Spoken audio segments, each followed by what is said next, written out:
Hey everyone, and welcome back for another deep dive. Today we're going to be looking at something that might just change the way you think about evolution. Oh. Yeah, we're not just talking about how life forms change over time, but like how the very stuff life is made of, Oh, its ability to solve problems, interesting. influences evolution itself. Hmm. Pretty wild, huh? Yeah, it really does kind of challenge that traditional view of evolution as a purely top-down process. Exactly. So the paper we'll be looking at is called Evolutionary Implications of Multi-Scale Intelligence. Catchy. Key. I know, right? Yeah. And the name really says it all, doesn't it? It dives into how problem-solving abilities within organisms Yeah. at different scales, like cells, tissues, Uh-huh. you name it, affect how they evolve. So what's fascinating here is that evolution might actually prefer to work with competent materials, Okay. even if those materials seem less efficient at first. Okay. I'm intrigued, but I think I need a little help wrapping my head around that. Sure. What does competent even mean in this context? So think of it like this. Okay. Imagine you're building a smiley face out of cells. All right, I'm with you. You could go the direct route with each cell's fate precisely encoded in the genes, Oh, okay. like a paint-by-numbers scheme. So a pre-programmed blueprint for each cell. Right, that's direct encoding. Got it. Or you could have a more indirect approach where genes set up a chain reaction between cells. Uh-huh. But the end result, the smiley face, is still predetermined. Okay. That's indirect encoding, but there's a third way, Okay. a multi-scale competency architecture, What? MCA for short, and this is where things get really interesting. Okay, lay it on me. What's so special about this MCA thing? In an MCA, the genes don't dictate the exact outcome. Hmm. Instead, they encode the rules that cells use to interact and make decisions. Okay. So instead of a rigid blueprint, you have cells that are like tiny problem solvers Wow. working together to build the smiley face. So it's less about pre-programming and more about giving cells a set of tools and then know how to use them. Exactly. Suddenly competent makes a lot more sense. It highlights how cells aren't just passive building blocks. Right. They can sense their environment and communicate with each other and make decisions, all of which impacts how an organism develops and evolves. Okay, that's super cool in theory, but how do you actually test something like that? Right. Did these researchers actually build a smiley face out of cells? Well, not quite. Okay. They turned to virtual simulations of embryos Hmm. using something called neural cellular automata, or NCAs. NCAs. Yeah, imagine a grid of virtual cells, each with a simple artificial neural network acting as its brain, Oh, yeah. allowing it to process information and make choices. So these virtual cells are working together to, In this case, they were evolving to form a specific pattern, a check flag. interesting. Yeah, it provided a simple but effective way to study how evolution would work with different levels of cell competency. Hold on. How do you even manipulate the competency of a virtual cell? Oh, they did it in a couple of clever ways. First, they adjusted the decision-making probability. Okay. Basically, how reliably a cell follows its brain's instructions. Think of it like a cell being prone to distractions or errors. So a low decision-making probability means a cell is more likely to mess up. Yes. To be less competent makes sense. Uh-huh. What was the other way they tweaked things? They played with something called the redundancy number. Redundancy number. Yeah, imagine giving cells multiple brains that work in parallel, like having a backup plan. Okay. If one brain gets confused, the others can kick in and keep things running smoothly. Ah, so more redundancy equals more competency, more ability to adapt and overcome those distractions during development. Yeah. Okay, now for the million-dollar question. All right. What did they actually find? Does this whole competency thing actually hold up? What they found was remarkable. Okay. When they introduced lots of noise, think of it as errors in the virtual development process. Yeah.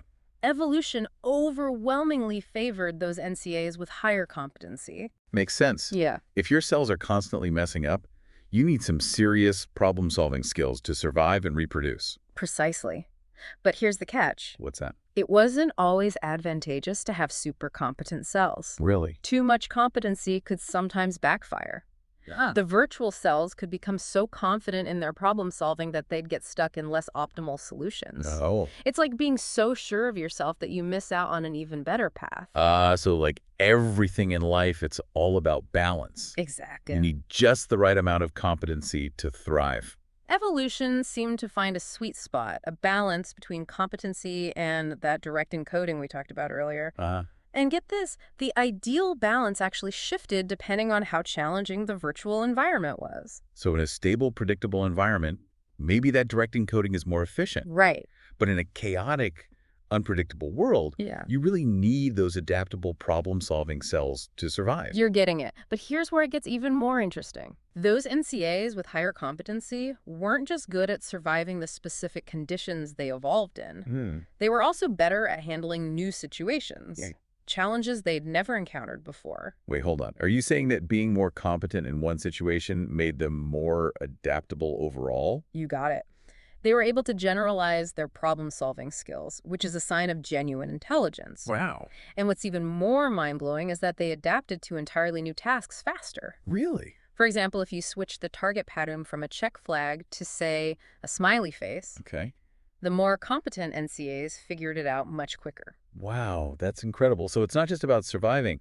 It's about having the capacity to learn and adapt to whatever the world throws at you. Right. This is really making me rethink everything I thought I knew about evolution. It challenges the traditional view of evolution as a purely random process. Yeah. It suggests that the inherent problem-solving abilities of cells and tissues play a huge GE role in how organisms evolve. So instead of just waiting for random mutations to happen, evolution could be actively utilizing the intelligence already present within living systems. Yeah, That's a pretty radical concept. it is. And it has some pretty profound implications for how we understand the history of life on Earth, and maybe even beyond, but we'll dive into that more in the next part of our deep dive. Can't wait. Stay tuned.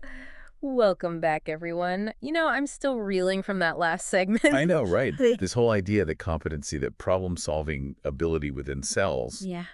could be driving evolution forward. It's a total game changer. It really highlights the interconnectedness of things. Yeah. We can't just look at evolution as this external force acting on passive organisms. There's a dynamic interplay happening between the genes and the inherent intelligence of biological materials. You know, it's funny. When we talk about intelligence, we usually think about brains, Right. about complex thought processes. Yeah. But this research is suggesting that intelligence exists on a much more fundamental level, Uh-huh. within the very fabric of life itself. Exactly. And this concept of a genital material. A genital material. Yeah, the idea that biological materials have their own goals and agency becomes really important here. Okay. It challenges the traditional view of cells as just passive building blocks blindly following genetic instructions. Okay. I'm definitely going to need you to unpack that genital material idea a bit more. Sure. It sounds fascinating, but a little abstract. Okay. Help me connect the dots. So think of it this way. Cells aren't just reacting to their environment. They're actively shaping it. Okay. They have goals, whether it's maintaining their own structure, communicating with other cells, or working together to build complex tissues and organs. Right. And these goals, this inherent drive within biological materials, Yeah. plays a crucial role in evolution. So it's like evolution isn't just selecting for random mutations. Right. It's also tapping into the pre-existing problem-solving abilities of life itself. Uh-huh. That's pretty mind-blowing. It is. And those virtual embryo simulations we were talking about earlier? Yeah. The ones with the check flag? Oh, right. They actually revealed something else incredible about competency.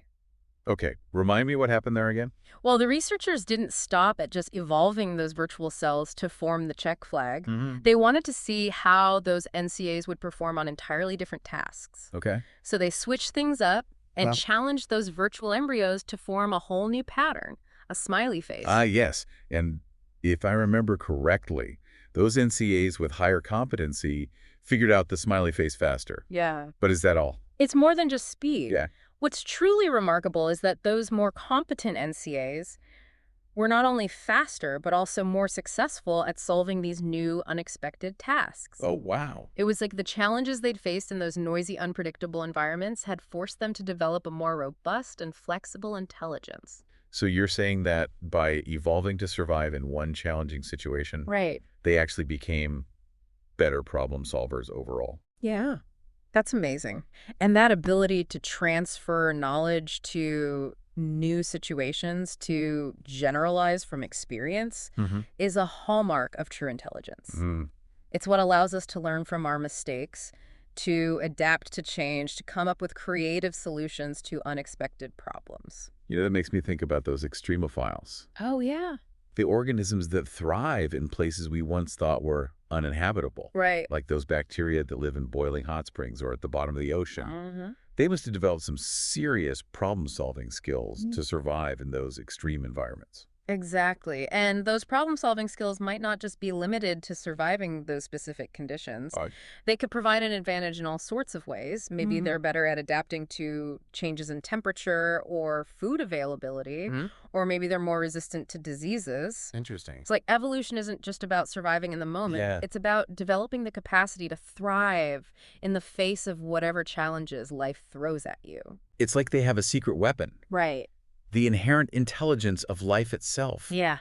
that allows them to constantly adapt and evolve. Huh? It's a much more hopeful and empowering view of evolution than the traditional survival of the fittest narrative. I agree. And it also gives us a new way of understanding our own intelligence. We're not just the product of our genes. Okay. We're the result of billions of years of problem solving, Mhm. of cells and tissues working together to overcome challenges and create something new. It makes you realize that intelligence isn't this isolated phenomenon limited to brains. Yeah. It's interwoven with the very fabric of life, Right. from the simplest single-celled organisms to the most complex ecosystems. And this idea that competency can make organisms more adaptable has some really intriguing implications for the speed of evolution itself. Really? We'll explore that in more detail in the final part of our deep dive. Yeah, wait. Get ready, because things are about to get really interesting. Welcome back, everyone. We've been on quite a journey, exploring this idea of multi-scale intelligence. It is pretty fascinating. Yeah.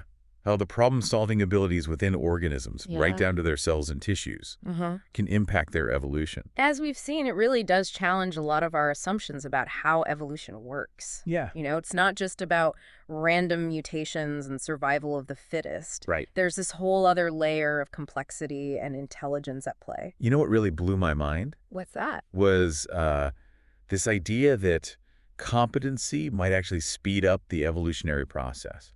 It's like evolution has a secret weapon, a turbo boost, Okay. and that weapon is the inherent intelligence of life itself. That's a very interesting concept. I know, right? Yeah, think about how we traditionally view evolution. Okay. You have random mutations happening in the genes, and most of those mutations are either neutral or harmful. Right, Only very rarely does a mutation arise that actually benefits the organism. right. And those rare beneficial mutations are what drive evolutionary change, Yes. slowly accumulating over time. But what if Yeah. you have an organism whose cells and tissues are already highly competent, Okay. really good at problem solving and adapting? Yeah. What happens then?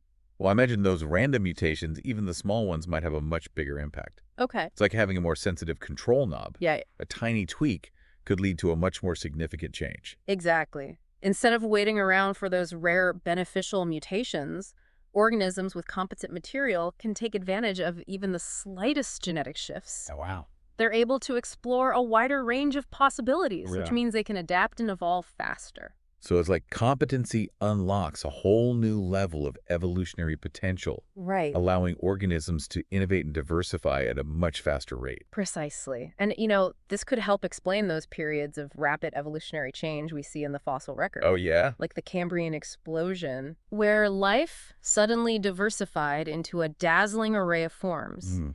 Perhaps those bursts of innovation were driven, at least in part, by the evolution of new forms of cellular competency. It's a pretty radical shift in perspective. It is. Instead of just random chance, we're talking about the emergence of new levels of problem-solving ability as a driving force in evolution. That makes the story of life so much more dynamic and interesting, don't you think? Absolutely. And it also means that those subtle adaptations, those everyday adjustments that organisms are constantly making to their environment, might be happening much faster than we thought, thanks to competency. It makes you wonder what incredible feats of problem-solving are happening right now within our own bodies, Right. shaping not just our own lives, but the future of our species. It really highlights the profound interconnectedness of life. Yeah. This intelligence, this problem-solving ability isn't just an abstract concept. Right. It's grounded in the physical capabilities of cells and tissues, in their capacity to sense, communicate, and make decisions.